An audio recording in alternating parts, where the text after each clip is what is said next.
Et salut à tous les amis, c'est Crypto Partage, c'est un plaisir de vous retrouver pour cette nouvelle semaine sur le marché crypto.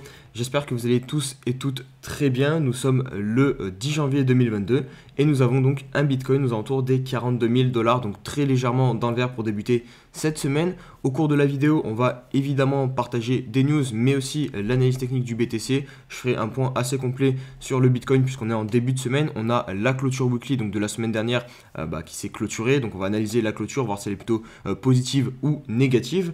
Du côté de l'Ether, pareil, je ferai un point assez important, je pense, sur l'Ether au niveau de l'analyse technique en deuxième partie de vidéo, 3200 $ pour l'Ether. Du côté du reste des altcoins, on est aussi globalement dans le vert avec, vous le voyez, ICP qui a plus 6%, NIR plus 8%. Et je vais analyser ces deux cryptos en deuxième partie de vidéo avec le link aussi, regardez, qui nous fait plus 4%, 27 $. Et globalement, comme je vous l'ai dit, la plupart des cryptos sont dans le vert aujourd'hui. On a juste le X qui nous prend moins 11%, Mana aussi qui est très légèrement dans le rouge. Mais globalement, on a un beau début de semaine. Espérons que ça se poursuive. N'hésitez pas à mettre tout de suite un petit pouce bleu à la vidéo, voilà, pour aider au référencement et me rejoindre sur mes différents réseaux sociaux, donc Twitter, Insta, le Discord et aussi Twitch. On part tout de suite pour les news. Et comme chaque lundi, on va débuter avec le petit top 5 des 5 cryptos donc, qui ont le plus performé du top 100 sur la semaine dernière. Donc merci à Coin Academy qui met à jour ce classement chaque semaine. Donc cette semaine, vous le voyez à l'écran, on se retrouve avec ICP en première position et Link juste derrière. Donc c'est les deux cryptos que je vais analyser aujourd'hui. ICP plus 32%, Link plus 28%. Et ensuite, on passe directement sous la barre des 10% de hausse avec Harmony One plus 8%, Atom plus 5% et Dash plus 1%. Donc première chose que je constate, et je pense que vous l'avez constaté aussi si vous suivez régulièrement les ADJ, et ben on a quand même des performances assez peu élevées cette semaine. Il y a très peu de performeurs de crypto qui ont bien performé du top 100 la semaine dernière. Donc vraiment, je pense qu'on a vécu une des pires semaines crypto depuis un bon petit moment sur le marché. Je pense qu'on peut se le dire avec le Bitcoin qui a aussi pas mal corrigé. Et donc ça se retranscrit aussi sur les altcoins. Recte Capital qui mettait en avant hier soir donc l'importance de cette clôture de la semaine dernière, la bougie weekly que vous avez ici. Pourquoi elle était importante? Je vous l'ai pas mal répété moi aussi tout au long de la semaine, parce que tout simplement si on suit la théorie de Do qui dit que on doit faire des plus bas et des plus hauts de plus en plus haut dans une tendance haussière, et ben ici nous étions sur le dernier plus bas weekly et il fallait donc à tout prix le préserver. Alors je vous montrerai tout de suite, tout à l'heure sur la partie analyse technique si oui ou non on a réussi à le préserver, mais vraiment vous le voyez ici. Si on clôture en dessous, et bah pour le coup on passe en tendance baissière sur le weekly et c'est pas quelque chose d'anodin. Donc c'était vraiment très important de tenir ce niveau ici, donc des 43 100 $ en cours de clôture sur le weekly. Petit point rapide sur l'indicateur Fear and Greed, puisque là c'est The Burb sur Twitter qui met en avant ce graphique qui représente le gros historique du Fear and Greed depuis 2018 et surtout tous les gros bottoms qu'on a posés grâce à cet indicateur, en tout cas le moment où l'indicateur était vraiment extrêmement bas et on a posé un bottom aussi sur le cours, un bottom important. Et vous le voyez à chaque fois qu'on est venu toucher le niveau 10, et on l'a touché ce niveau 10, je sais plus si c'était samedi ou vendredi quand on a touché les 40 000 $ sur le BTC, et ben à chaque fois d'ailleurs on a posé un gros bottom. Ici vous voyez 3 000 $, 10 000 $, 4 000 $ et là le bottom le plus récent à 30 000 $. Maintenant la chose un peu négative que je remarque sur cet indicateur, c'est qu'à chaque fois qu'on a touché le niveau 10, d'ailleurs on n'est pas reparti directement. Ici ça a été le plus rapide, vous voyez, mais on a quand même passé quelques jours sur ce niveau 10. On est venu remettre une deuxième couche puisque là on était quand même descendu extrêmement bas. C'est d'ailleurs le point le plus bas de toute l'histoire du Fear and Greed qui avait été trouvé ici. Donc là, est-ce qu'on va vraiment réussir à repartir directement? Si on s'en suit plus ou moins à ce que l'on voit sur ce graphique, non, on dirait bien qu'il faut qu'on passe encore quelques jours dans la peur pour vraiment poser un gros bottom sur le BTC. Donc peut-être une fameuse dernière petite mèche, peut-être aux alentours des 39 000 $ ou même un retour à 40 000 $, ça pourrait être suffisant pour refaire peur aux gens. Et je vous ai mis pour terminer rapidement le Fear and Greed du jour, parce qu'aujourd'hui on est quand même bien remonté, on est sur le niveau 23, alors on n'est toujours pas sorti de l'extrême fear puisqu'il faut passer le niveau 25 pour sortir de l'extrême fear, mais en tout cas on est un petit peu remonté comparé aux 10 que l'on avait vendredi ou samedi. L'emblématique PDG de Binance, donc celui que l'on appelle CZ, je ne m'amuserai pas à prononcer son nom et son prénom parce que je pense que je ne le prononcerai pas très bien, devient la 11e personne la plus riche sur Terre selon un classement effectué par Bloomberg, puisque selon encore une fois Bloomberg, il posséderait plus de 95 milliards de dollars, donc c'est énorme pour ce PDG donc du plus gros exchange de crypto-monnaies, donc Binance. Et deuxième fait très important et vraiment très important pour le coup, c'est que ce classement ne prend pas en compte la partie de ces crypto-monnaies qu'il pourrait détenir. Et on peut facilement se douter que voilà, pour une personne qui est quand même PDG d'une des plus grosses plateformes d'échange de crypto-monnaies, forcément il doit détenir des cryptos, au moins du BNB je pense, qui est le token natif de l'écosystème Binance. Donc voilà, ça voudrait dire qu'il pourrait être potentiellement beaucoup plus riche et facilement donc intégrer le top 10 des hommes les plus riches sur Terre. Et on se retrouve sur l'analyse technique du BTC. Pour débuter, évidemment, on va commencer par le weekly, puisqu'on a eu hier donc la grosse clôture très importante de cette semaine où on a enfoncé donc le support des 45 000 $, qu'on tenait depuis 4 semaines. Et ici, regardez, hop, on l'a enfoncé, on est venu chercher les 40 000 $. On a quand même réussi à enclencher un tout petit rebond, hein, puisqu'on est passé de 40 000 à environ 42 000 $. Mais malheureusement, eh ben, nous n'avons pas tenu ce point bas, cette clôture qui était aux alentours des 43 100 $, puisqu'hier, nous avons clôturé à 41 900 $. Donc on clôture certes très légèrement en dessous, mais on clôture en dessous. Donc au bout d'un moment, quand on fait de l'analyse technique, eh ben, il faut savoir prendre en compte ce genre de signaux, puisque si vous ne prenez jamais en compte les signaux que vous voyez, et bah, au final vous trouverez toujours quelque chose pour vous rassurer. Et là j'ai un très bon exemple, hein. Regardez, si vous prenez le RSI, au final on pose par exemple, on est posé pile sur la trend qui relie tous les gros points bas du BTC. Donc on pourrait se dire ici c'est un moment parfait pour acheter, le cours va forcément rebondir et partir très haut, c'est possible, mais il faut forcément se trouver un scénario, parce que sinon en fait vous n'agissez jamais, et à chaque fois, par exemple, si vous êtes un perma bulls, et ce que sont la plupart des gens, ce qu'on appelle des fois aussi rester dans le déni, alors qu'on peut rentrer dans un marché baissier un peu plus long terme, et ben voilà, vous allez tout le temps vous trouver des excuses, trouver des choses qui vont justifier une reprise, et au final, jamais vendre. Si dans votre plan, au final, c'était de vendre, et ben c'est pour ça qu'il faut vraiment se fier à des signaux et les appliquer quand ils arrivent. Donc moi, qu'est-ce que ça me dit, voilà, cette clôture qui est en dessous de cette bougie? Ça me dit une chose, c'est qu'on passe en tendance baissière, puisque maintenant, les creux qui sont de plus en plus hauts, ce n'est pas vrai, puisqu'ici nous avons un creux plus bas que celui-ci. Donc ça veut dire quoi? Ça veut dire que maintenant les probabilités sont que dès que nous aurons une hausse, elle sera plus basse que ce point haut qu'on a fait lors de l'ATH, hein, qui est aux alentours des 70 000 $. Donc voilà, moi maintenant je vais faire en fonction de ça. Alors concrètement, qu'est-ce que ça veut dire? Ça ne veut pas dire que je vends toutes mes crypto-monnaies, que je panique. Non, il y a des choses encore plus importantes. Je ne vends pas après des moins 50% ou des moins je ne sais pas combien de pourcents. On est depuis le top ici, on a eu très peu de rebonds, donc voilà, moins 42%, c'est pas dans mon plan de vente comme ça, je préfère faire par anticipation, j'ai mes stablecoins de côté, vous le savez, j'ai environ 20%, et voilà, je vais pas paniquer, je vais pas vendre maintenant parce que j'ai ce signal. Par contre, en revanche, ce que je pense faire, c'est passer de 20 à 30% environ de stablecoins dès qu'on aura en fait un rebond qui va se mettre en place sur le BTC. Alors évidemment, je vais voir encore avec d'autres éléments techniques. Vous voyez ici, on a notamment les moyennes mobiles qui potentiellement pourraient venir se croiser à la baisse, et quand elles se croisent à la baisse, en général, c'est que nous sommes dans un marché baissier. Vous voyez ici, hop, marché baissier, et on a la EMA 21 qui nous repousse, hein, qui bloque le cours, et dès qu'on la récupère, hop, on repart sur un marché haussier. Donc on pourra surveiller aussi cet indicateur, mais concrètement maintenant je vais plutôt chercher à passer de 20 à 30% comme je viens de vous dire sur mes stablecoins. Je ne vais pas renforcer mes positions, sauf dans le cas où on descendrait directement sur cette zone-ci qui pour moi est une zone intéressante pour recharger du BTC.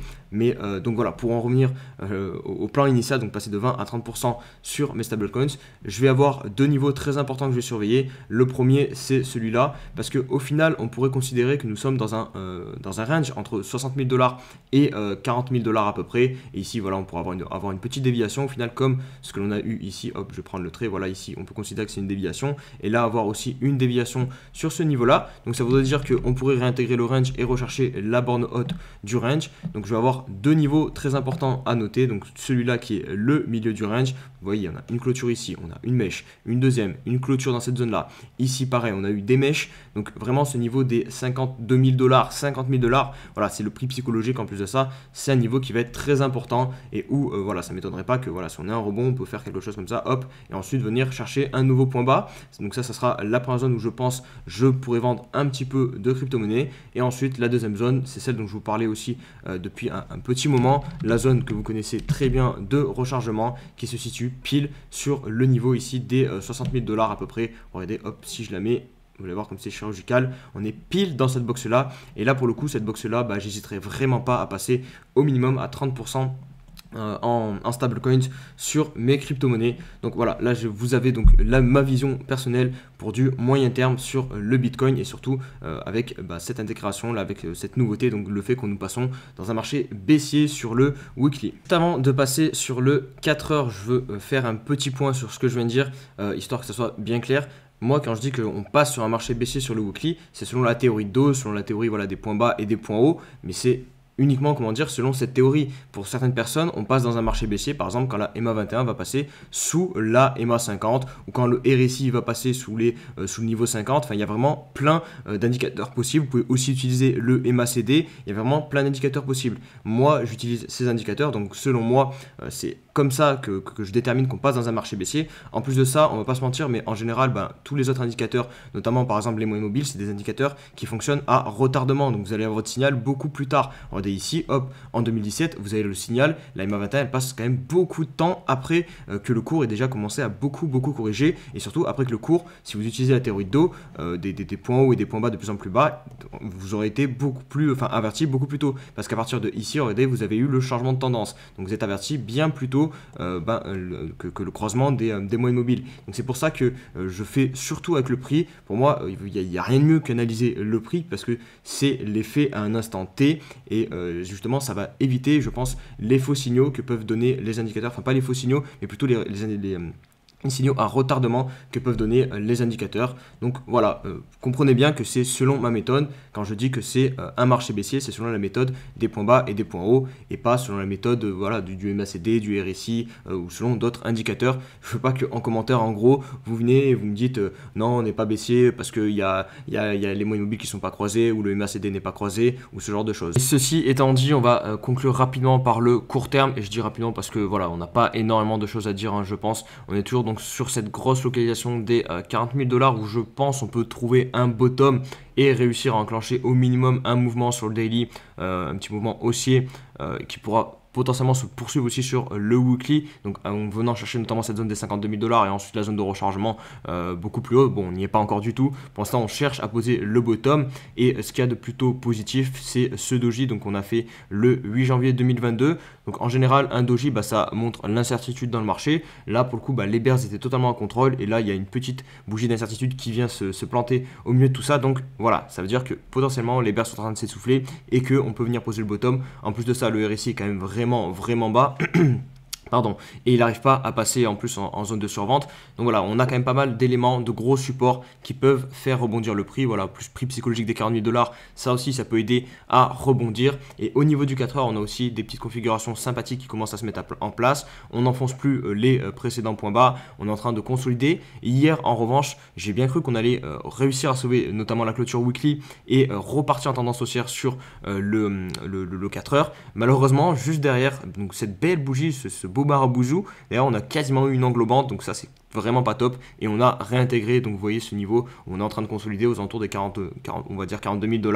Donc pour le moment on est toujours aussi bloqué sous l'AMA 21 pardon, on va dire on est toujours vraiment pile dessous. Donc pour le moment voilà, on est en consolidation sur le 4 heures et il n'y a pas plus de choses à dire, même au niveau du court terme on peut pas dire voilà que on est des signaux haussiers pour le moment. Donc il faut attendre, il faut que voilà le cours tranquillement consolide puis ensuite redémarre à la hausse pour vraiment affirmer qu'on repasse en tendance haussière au niveau du court terme. On passe maintenant sur l'Ether. L'Ether comparé au Bitcoin, on maintient pour le moment le dernier point bas situé aux alentours des 3050 $. Mais en revanche, on a un signal plus négatif du côté du RSI puisqu'on valide la divergence baissière, l'énorme divergence baissière en cassant donc le point bas ici, vous le voyez, qui était au niveau des 49,07 sur le RSI. On peut aussi y voir un triangle descendant, donc ça voudrait dire qu'on rentre sur un marché baissier au niveau du RSI et donc que tôt ou tard, on peut vraiment venir perdre ce point bas. Je pense que la localisation elle est située ici où on peut poser le bottom.